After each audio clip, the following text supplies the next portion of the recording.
So I'm here with John Huber, and we're going to talk about, I would say, probably the most recognizable international harvester tractor ever built, Probably. and probably even one of the most recognizable American farm tractors ever built, Yep.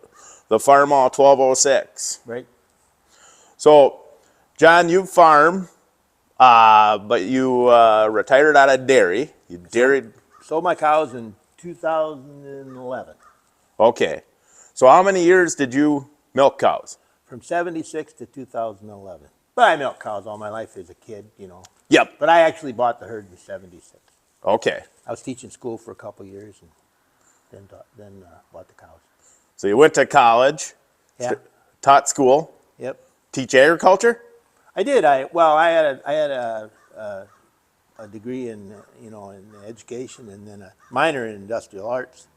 So I taught high school shop, but I actually was FFA advisor at the time, along with Ken Wall. Oh, yep. And but that's a long time ago. But then you got the itch to get back to the farm, or did the farm? I didn't have much choice. My uncle wanted to sell the cows. He was milking cows on the home place, and Dad made the comment, if the cows go, the farm's going, and I didn't want that. So I put on the harness in 76, and I took care of a whole bunch of long-faced cows for my whole life. And that was a good thing? Well, I raised a couple of nice boys that know how to work, I'll tell you that, Well, there you go. and didn't get to go many places for all those years. You didn't get a teacher pension out of it, though. Nope. That's all right. And I'm on the downhill now, and I'm thinking about all those years and making all those payments and building a brand new barn in 1980 and putting up silos and all that stuff. And now, basically, I gave the barn away, kind of, and gave the silos away, and I don't know. Now I'm all no-till, and it's working out for me. I'm 75, and I can put the corn and fertilizer in the planter and go. And I'm done in, if weather cooperates, I'm done in 10 days or so. And then I sit back and farm on the phone. Yeah, that's all right, ain't it? If you get something for the crop. In 1976, though, you probably didn't anticipate this is the way farming would be. No, and I look back on all those years, standing feeding the calf at 20 below zero out at the hutch, you know all about that. Yeah. And all those years I picked ear corn, sometimes, in the beginning with no cab, in the snow. And then I had 6,000 bushel of ear corn storage and wearing out a aluminum scoop shovel every year. Yeah. There she sits. Oh, yeah, the old is that farmhand? Yep. Okay. Did the 1206 ever get hooked to that? Oh, yeah. Yeah. Yeah, that thing did everything around here. It was everybody's favorite tractor. Well, that's why, because this wasn't the first tractor that you bought to start farming with. No, I bought an 88 Oliver in 76 with a 3-bottom plow. You still have an 88. No, I got one, but that's not the tractor. That's still. John Langer painted that tractor. He painted that tractor, and he painted this one. He does a fantastic job. Yep. And So you had an 88. Yep, and then the 706, and then an 806. And I was looking for an 806, and Al Leonard was working for Stan Bowles, and I ran into Al, and he had been down to Iowa or Illinois, and he had the 806 on the trailer, behind the semi, and he said, John, I got the nicest 806 I've ever hauled.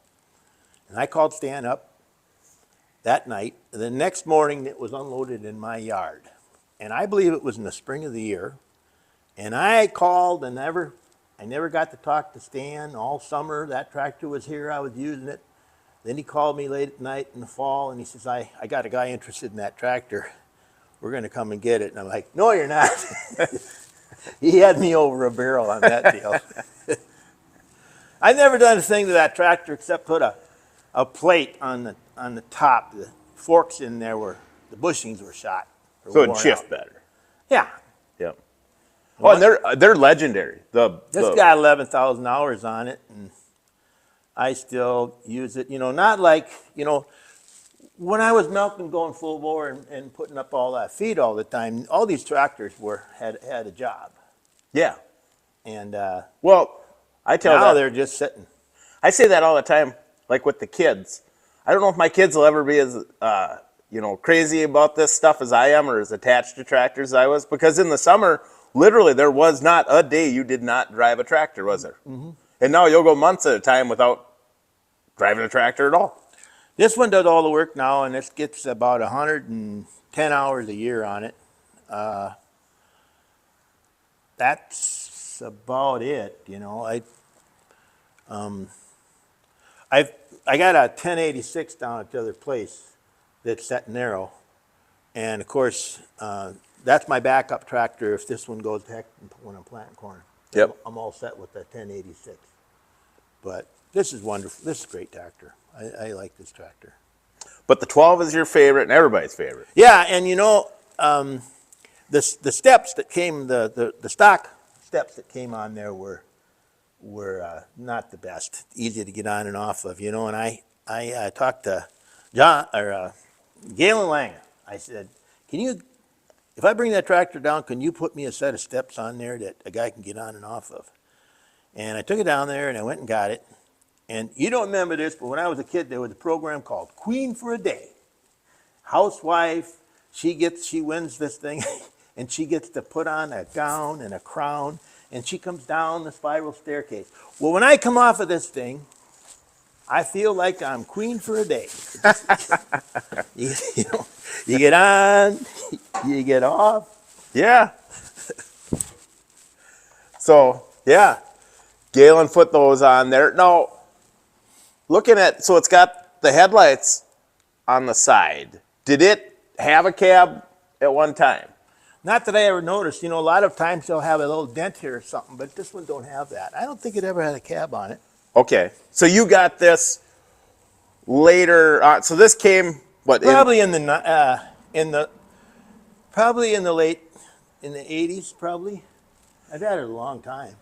So you were just looking for another tractor. You just needed another tractor. Yeah. And you said somebody had talked you into buying a 4020. Right.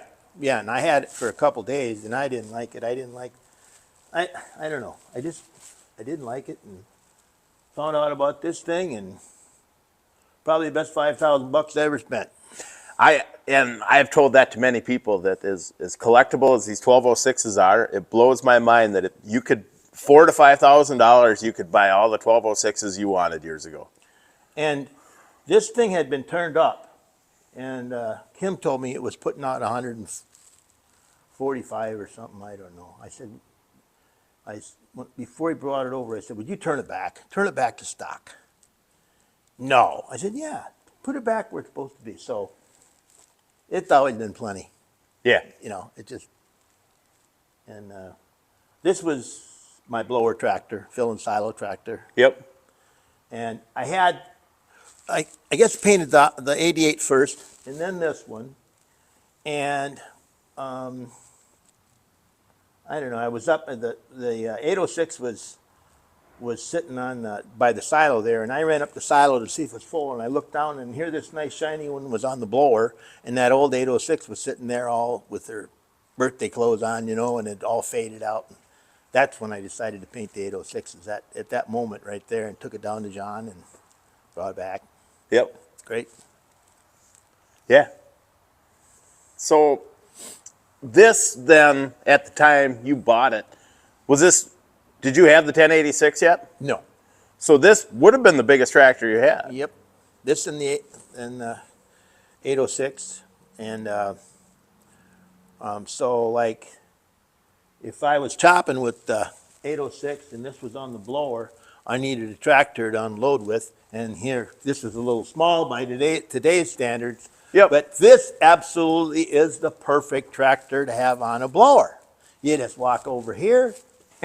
You can turn it on and off. Yeah. You reach up there, you give her a little more gas. Yeah. She might be a little light on a 16-foot chopper box full of corn silage. Yeah. So we kind of quit doing that as I got bigger boxes and stuff, but I know that an M is great, and go ahead, you can buy all you want, but you got 6 gears, you got live power, live hydraulics. They can't beat it. Well, in a lot of ways, Oliver was kind of ahead of their time. I mean, they were a styled tractor long before I think IH or Deere were doing that. They had streamlined and 6-cylinder engines. I got the most wonderful neighbor down here named Kenny Majeski. And before the barn blew down, about 79, I had 3 Olivers. And there was this ramp, dirt ramp going up into great grandpa's barn. And all 3 Olivers are lined up there, pointed downhill. And Kenny stopped in to visit and he said, "What do you got them parked like that for?" "Well, they won't start. You got to roll start them, you know." He said, "Bring me one of them down. I'm going to fix that for you." So he made a bracket. He put this alternator on here and a 12-volt battery. Didn't change the starter. He said, "You don't have to change the starter. That's fine. That doesn't bother anything." Yeah. Put a, what do you call it, a porcelain resistor on there. Yep. No more problem. Yeah. Spin them. They start right up. Well, so speaking of the barn and the old barn that was here, so we'll get back. So it's 76 and you're milking cows, right? Yeah. 76 was a pretty exciting time in agriculture, wasn't it? It was was. good years, right? Yeah, it was. Yep. So you were a young guy. Mm-hmm. You got the cows. You're on your own doing your thing. The future looked pretty bright for agriculture, didn't it? You were probably pretty excited about farming. We went to Farm Fest 76 down in Worthington, Minnesota or something. Redwood Falls. Redwood Falls. Yep. And they had a tent there, and there was something there called a computer. They had these computers in there, and you could punch in your net worth and whatever, you'd all these parameters, and it would come up with what you were going to be worth. And it wasn't going to take long. 10 years, I was going to be a multimillionaire. You know, the way that thing was going, you know. Well, what could go wrong, right? Right. Nothing. And so, yeah, it's pretty exciting time. So you're probably thinking expansion, right? Because you're young and things are going pretty good, right? Well, you know, like I mentioned, that silo, that was a huge deal. That, you know, putting up hay in Wisconsin in this climate is rough. First crop especially. Getting the weather to do it. Yep. So very envious of the neighbors that had silos and were chopping hay. You know, you don't have to get it so dry. And, Yep. And so I wanted a silo, but I didn't own the farm. And then put up a 2060 Madison in 78. And that's when we incorporated the farm. So we put everything together, my stuff and the folks' stuff, and formed a corporation. And then I could put up the silo. That's how that all started. So it's going along pretty good. And then summer of 1980, right? Yep. July 15th, sustained wind of over 100 and some miles an hour for a long time. Like, it was like forever, like 30 minutes or something. Yeah. And I'd never been in the basement before, and we're in the basement, and lightning flash, and I could see lightning flash under the top of the block wall. Yep. The house was going up and down, and I was seeing above the plate there, above the foundation, I could see lightning. And then come up here, and cattle running everywhere, and the barn in a big heap, and waited till 4 o'clock the next afternoon for when they found a generator and got it hooked up, and those poor cows, milk was squirting everywhere. They needed to be milked. And then what are you going to do? This is the time to quit farming? Is this the time to put up a freestall? Here's a big opportunity to expand. And they weren't building freestalls with open ridge, drive-through feeding and all that, you know. Yep. It was belt conveyors and... Belt conveyors, and it was dark in there, and I felt that I was going to lose contact with my cows. Yep. If the cows are out in the loafing shed, they're sick, and the farmer's in the house watching Days of Our Lives, and I don't know, I couldn't do it. So I put up a conventional tie stall barn, 60 stalls. Yep. And And I bet that was cheap at the time, huh? yeah, right. So at the time, that was the building the new barn probably cost as much as the farm was worth. Yeah, oh, and more. Yep. And there was a stretch there in the early 80s where the interest was, way up around over 12%. So who'd I had to you? make $100 a day to pay the interest. So what did you go through PCA or? Yep. Okay. Yep. And I suppose being it's a corporation, it's not like you could get like a young farmer loan or any kind of stuff like that. Then I either. don't know it. It worked out, but anyway, along about in through there, when I was paying all that interest, all of a sudden I just quit. That's it. Not borrowing any more money, and we'll make do. And I made do all my life. I always thought when I had my auction, till I have to put on there, all buyers must be certified welders, to sell this stuff. Anyway, But you survived, yeah. and it was a good looking setup. I got to say, I was sad when you tore down the silos in the barn. It was, for what it was a good setup. And milk went out one end, manure went into the manure pit in the other end, like like yours. Yep. And I had a feed room with a TMR in it, with a tumble mixer, and 3 silos, and scale on there, and it was, when everything was working, it was great. Hard to get somebody else to come in and do it. I had a lot of good milking help over the years. Fantastic. I had kids, a lot of them were from the university, come and milk for me. And but as far as the feeding equipment goes, John Huber had built himself an airplane that nobody else could fly. And so, somebody makes a mistake, turns on the silo without turning on the conveyor. Yeah. Now you got a clean chute full of haylage all the way up. Yeah. And there's only one thing to do. Get out your knife, cut your way to the top. Yeah. Oh, boy. So you could get a milking off, but it's pretty hard to get away from the farm. Pretty hard, yep. So then, looking back at it now, you enjoy getting away, don't you? And visiting and a little travel, right? Yeah. And my deceased wife was a flight attendant for Northwest for 30, well, then later for Delta, but she was a flight attendant all those years. And we had this conversation over and over, sell the cows, you stay home with the kids, we'll be way ahead. You're making 25 cents an hour. And that poor gal, she worked and she helped pay for all this stuff. Yeah. But I did get to go along with her once in a while. And I'd get a phone call, can you get somebody to milk? I'm coming through Minneapolis. You want to go to San Francisco? Go to San Francisco for supper?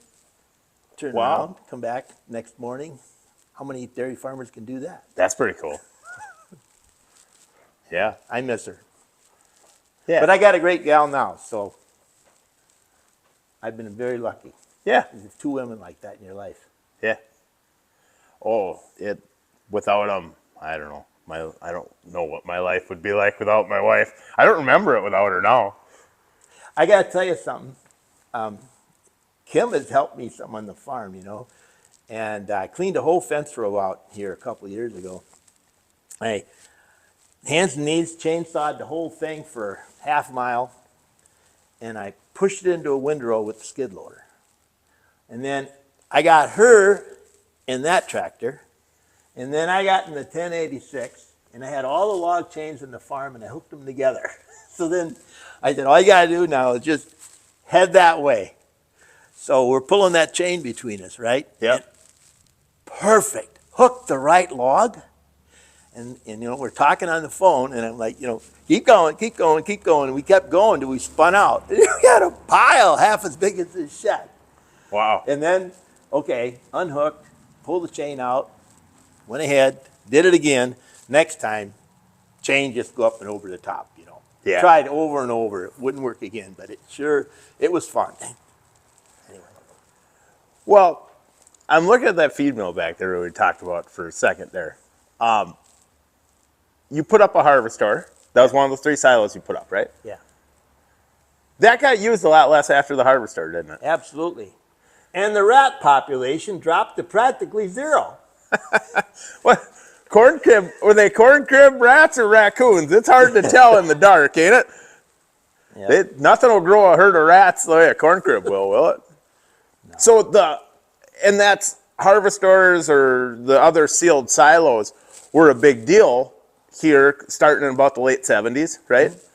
Because guys went to feeding high moisture corn. Yep.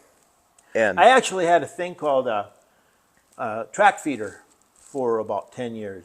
Oh, well, Johnny had one too. Great, one of them De La Ville grain brains or whatever. Yep, had 2 compartments on it, and it was a track in front of all the cows in the stall barn, and mine was set for 6 times a day, and it would go off and give them a little pile of corn, high moisture corn, and a little pile of protein. Yep.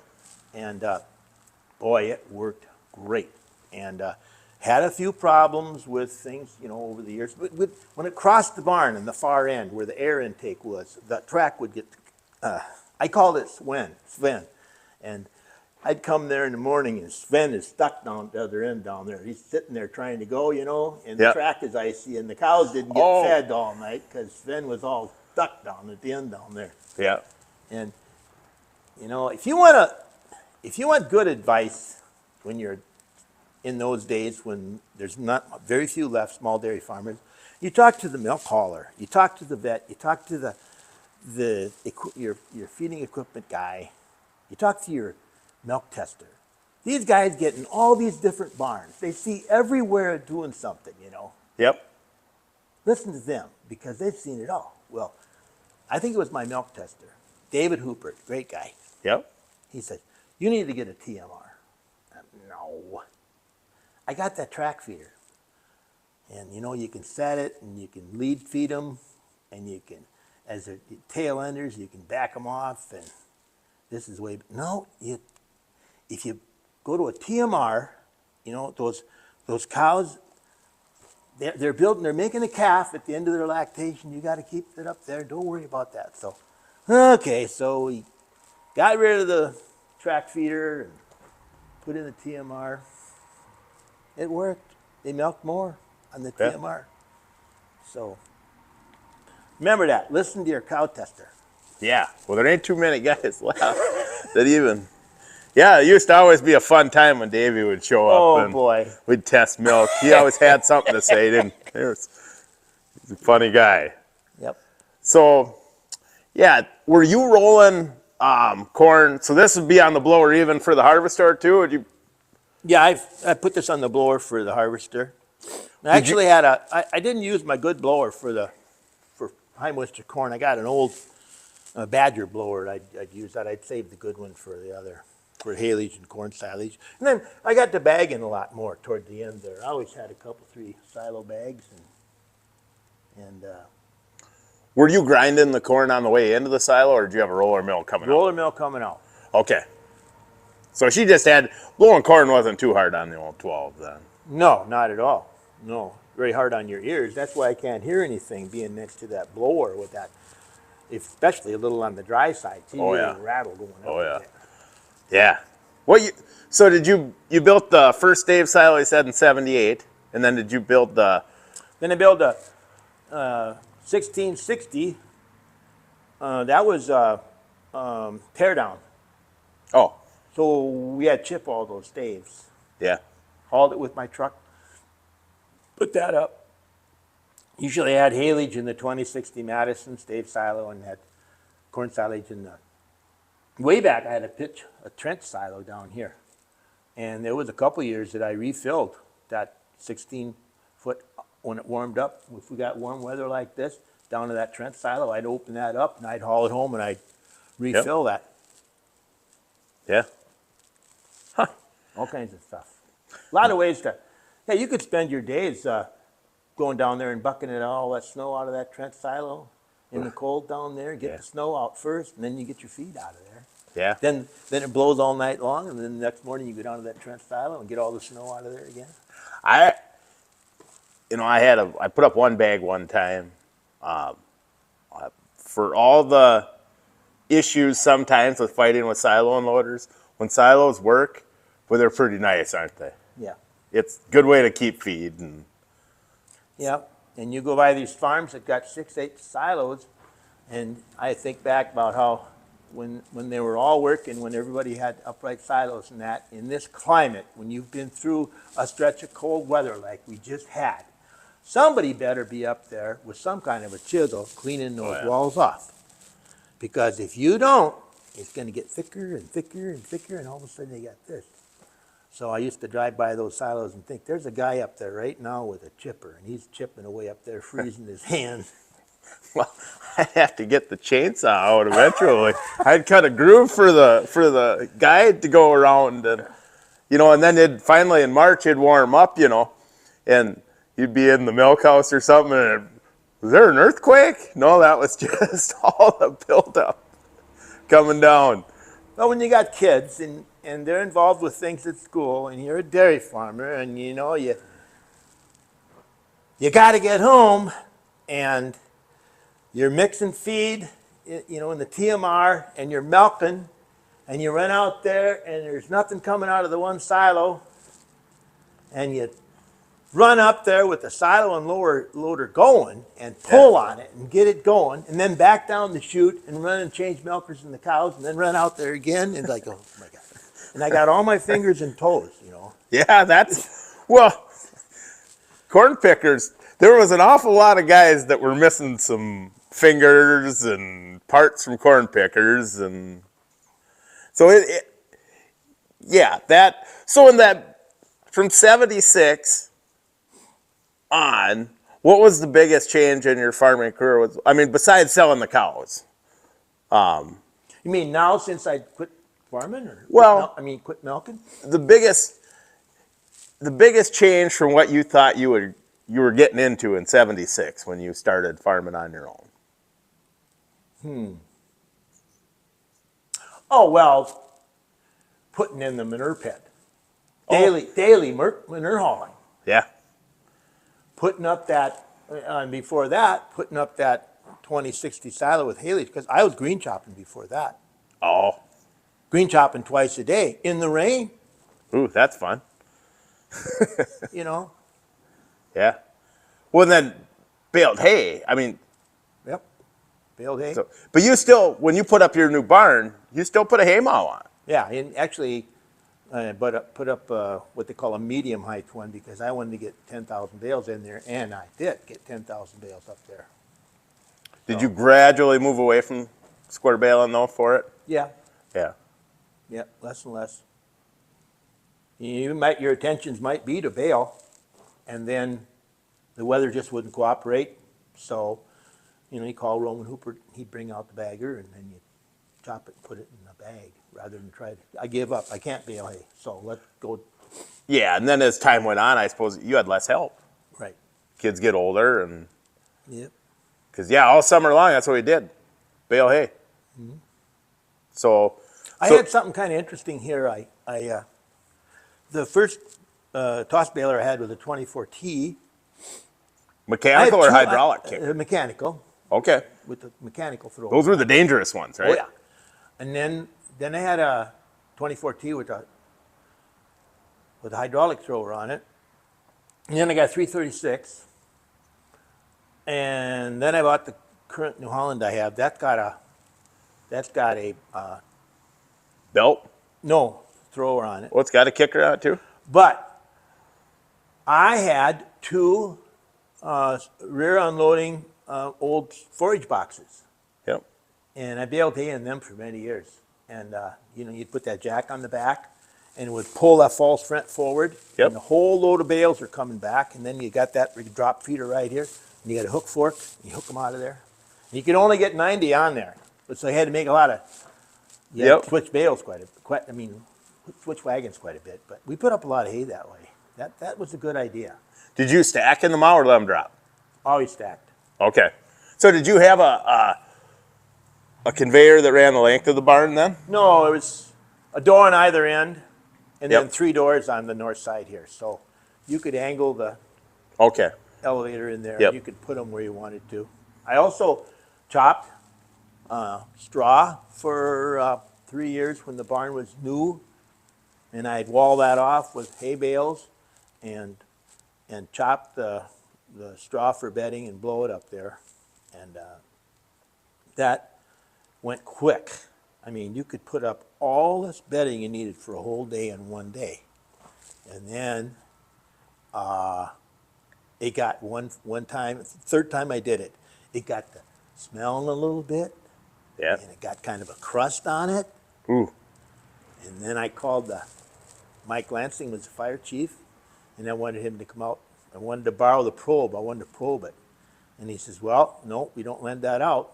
He said, but I'll come and probe it for you, but if it's over 130, you're going to have to move it. So he came out, we probed in it, and it wasn't quite 130. And I had a few sleepless nights, but got through it. And then no more chopping, blowing straw up in the barn. Well, how many barns burnt or exploded from chopped straw? Yep, Something would go through the blower and the whole barn would just go up. yep. When Rolls barn, and that's another, Don Rolls cows came here Yep, for what, about 6 months? not that long, but maybe 3 months or something. Yeah. And they actually, Mike actually milked in 60, I had 60 stalls, and then they had more cows than that, so they'd have to switch. But Yeah, everything was still here, so it was fine. yep, yeah, because your cows hadn't been gone long. No, And Nope. yeah, their barn caught fire, and that old 2-story barn that had chopped straw on it for all those years, when it went up, it didn't take long to go with all that dust. So that's really too bad. But we should finish talking about the 12 because, and there's a lot of people, that's probably one of the most collectible international tractors too. yep. So a $5,000 investment.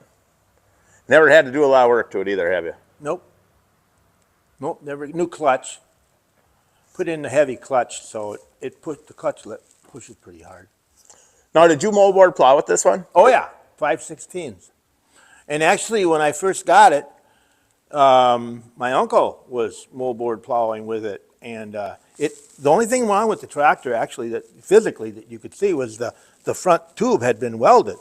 So he comes walking home a half mile. He was very upset because he had to walk through the plowed field. What happened was he'd reared up on him, and when it came down, it busted that tube, and the front end was right in the dirt.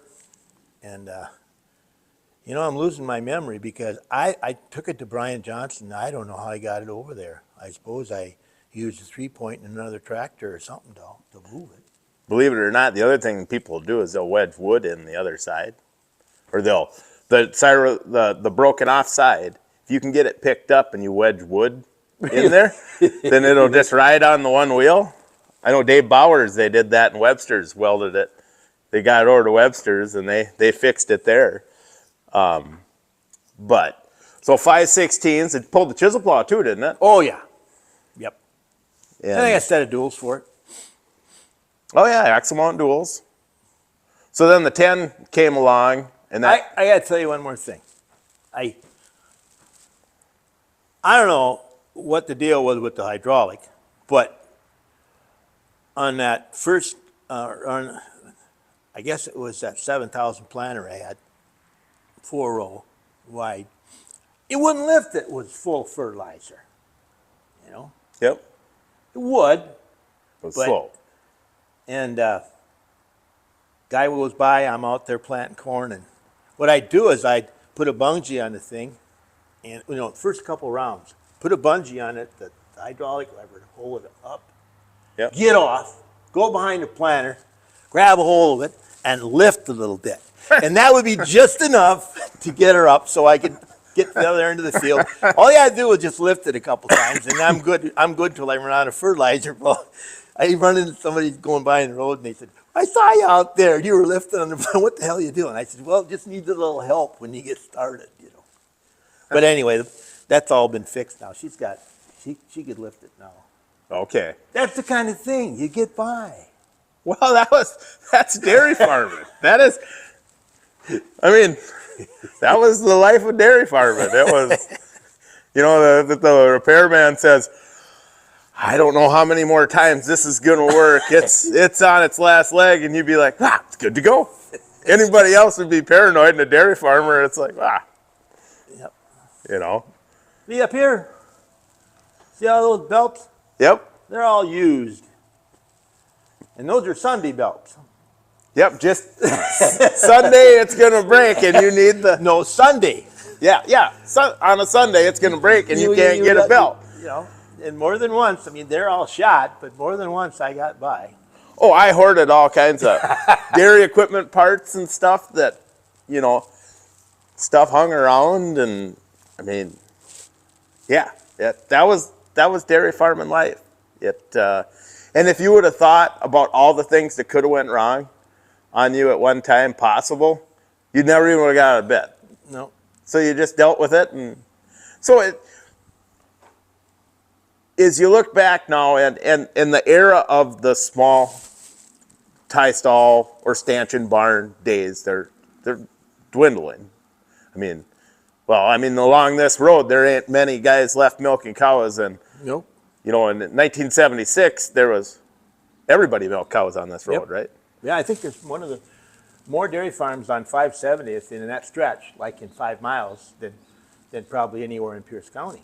You know. Probably even including my farm, because my farm's technically that's you call that 570th. right there, yeah. Yeah. So with that going, and it has changed. If you could go back and do it again, and that's 1976 again, would you do it again the same way you did it? I think so. Okay. You know, it was a challenge, and you know, you get in bed at night and you're tired and you sleep well, and you were a veterinarian, you're a plumber, you're an electrician, you had to work on the tractor, and you did all these problems, you solved all the problems all day long, and you took a lot of satisfaction out of that. Yes. And you're your own boss. You think you're your own boss. You do what you want to do, but the cows are telling you what to do. Yeah. You know. Well, you get to do what you want to do as long as... It's a beautiful day, everybody wants to go fishing, right? Yeah. And the hay is just right. Yep. What are you going to do? Yeah. Well, I mean, you get to do exactly what you want to do as long as you want to do farm work. You can do all the... right? You got the illusion of freedom. Right. So it wasn't a bad life. I mean, you probably enjoy the more having some freedom now, but it wasn't, it's life, and it was okay to do. Yep. And it was a good way to grow up. There was more community, don't you think? I mean, the dairy farming community around here was pretty close. Yep. Because you hear about, what the crop farming things are in competition, and, and everybody wants more and more. And with the dairy farming, it wasn't like that. Somebody had a problem, you were...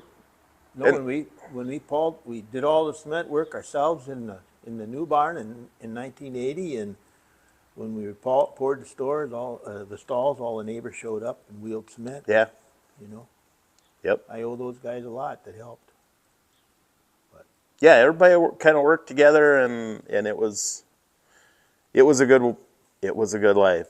So yeah, it's pretty amazing to think how few dairy farms there are versus back then. Because Jerry Pieper was telling me he said there was a picture that Successful Farming took from Lenny Heinz's, and they had this whole road all the way up to John Krause's. Yep. And it was all dairy farms. Now, did you ever see that Successful Farming picture? No, I did not. I'd like to see that. Yeah, Jerry says he's trying to find the issue. But, because Mark could be the only dairy left on 570th. Right. Yep. That's crazy to think. And Mark, funny part about that, Mark was probably the smallest dairy farm on 570. Maybe Roy would be smaller. I think in '82 I was the biggest stop that Gordon Rothy had. I might be wrong about that, but I think I was one of his bigger stops. Just think of that, 60 cows. Yeah.